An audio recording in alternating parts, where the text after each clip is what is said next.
அனைவருக்கும் வணக்கம். முதல் கவிதை. கவிதை வர்ணனைகளில் சிறை வைக்கப்படுகிறது பெண்மை எனும் பேராயுதம். கவிதை வர்ணனைகளில் சிறை வைக்கப்படுகிறது பெண்மை எனும் பேராயுதம்.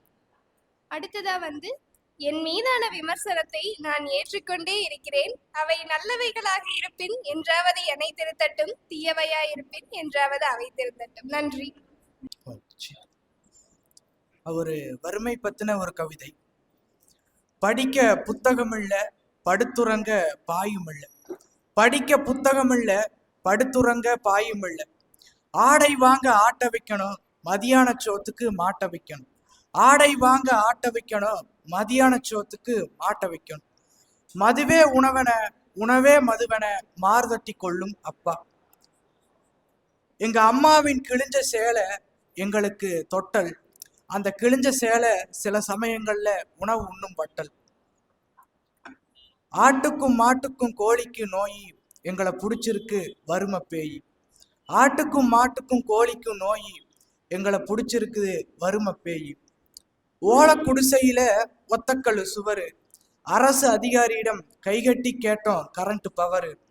மின்மினி பூச்சியே எங்கள் வீட்டின் மின்விளக்கு. நன்றி. நிகழ்ச்சி முடிவுறும் நேரமாகிவிட்டது. இருந்தாலும் ஒன்றல்ல 2 கவிதைகளை படிக்கலாம் என்றிருக்கிறேன். இது முகநூலில் ஒரு விமர்சன கவிதையாக எப்பொழுது எழுதியது என்று தெரியவில்லை. ஆனால் இப்பொழுது அமர்ந்த பின்புதான் இதை தேடும் போது எதேச்சியாக கிடைத்தது. இது 2000 ஆண்டு கால இந்திய சமூக பொருளாதார நிலவரம் இதுதான். இனி மேலும் இதே சூழ்நிலை தான் தொடரும். ஆகவே இந்த இடத்துக்கு பொருத்தம் இல்லாதது போல் தோன்றினாலும் இந்த கவிதை தான் வரலாறு. வாசிக்க தொடங்குகிறேன். துரோணாச்சாரிகள் விடுவதில்லை, ஏகலைவன்கள் ஓய்வதில்லை. நான் வெள்ளந்தியான வேடன், நீ வில்லங்கமான வேதியன். என்னுடைய இலக்குகள் நேரானவை, உன்னுடைய இலக்குகள் முதுகுக்கு பின்னுள்ளவை. பசி தடவப்பட்டது என்னுடைய அம்பு, விஷம் தடவப்பட்டது உன்னுடைய வில்லம்பு. காடு மட்டுமே எங்களுக்கு எல்லை, கட்டுக்கதைகளுக்கு உங்கள் கட்டுக்கதைகளுக்கு ஏது எல்லை? கட்டுக்கதைகளை இட்டு நிரப்பிய அதிகாரத்தை கைப்பற்றி எங்களோடு சேர்ந்து எங்கள் வித்தைகளையும் காட்டுக்குள் அடைத்து வைத்தாய். வித்தையை எங்களிடம் கற்றதாக கதையும் விட்டாய்.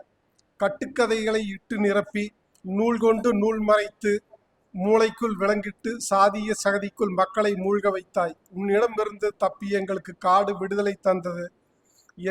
உன்னிடம் 6வது அறிவை தொலைத்த மக்களுக்கு நாடே சிறையானது. இப்படியாக அசைய முடியாமல் கிடைக்கிறது மகிழ்ச்சி. முரண்பாடுகளின் குவியலுக்குள் எந்த சொல்லை நீ எடுத்து போட்டாலும் நெஞ்சுக்குள் ஆழமாக இறங்கி விடுகிறது. நீ மலரை கொய்து வீசுவதாக மகிழ்கிறாய். எனக்கு வேறு வழி இல்லை, நானும் அப்படியே மகிழ்கிறேன். நன்றி. அவையில் அவையோருக்கு இனிய மதிய வணக்கம். தீட்டிய சொற்களின் கூர்த்தன்மை கூட கூட மௌனத்தின் அடர்த்திக்குள் அமைதியாகி விடுகிறது அர்த்தத்தை தேடும் மனம். நன்றி. எனது உலகில் சரியும் இல்லை, தவறும் இல்லை. சரியெல்லாம் ஒரு நாள் தவறாகிறது, தவறெல்லாம் ஒரு நாள் சரியாகி விடுகிறது. இவ்விரண்டும் கால நேரத்திற்கேற்றாற்போல் கணக்கிடுவதை தவிர நிலையான முடிவை எண்ணுதல் சரியாகாது.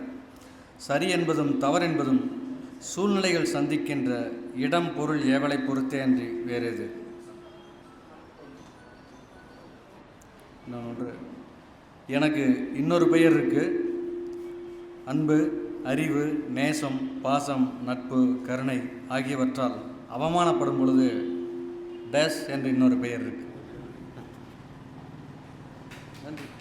மகிழ்ச்சியோடு எதிர்கால கனவுகளை சுமப்பதில் தொடங்கி கடந்த கால இயக்கங்களை சுமக்க முடியாத துயரங்களுக்கு காலம் முற்றுப்புள்ளி வைப்பதில் முடிவடைகிறது வாழ்க்கை.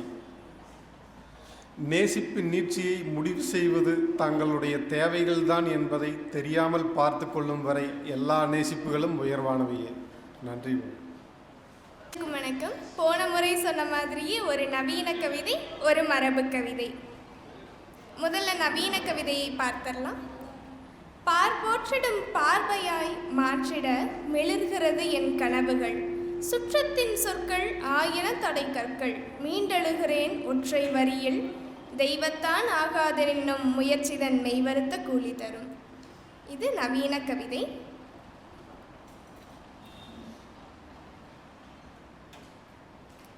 அடுத்தபடியாக ஒரு விகற்பம். விகற்பம் அப்படின்னா எதுகைன்னு சொல்லுவாங்க. அப்போ ஒரு விகற்ப நேரிசை சிந்தியல் வெண்பால இயற்றிய ஒரு கவிதை.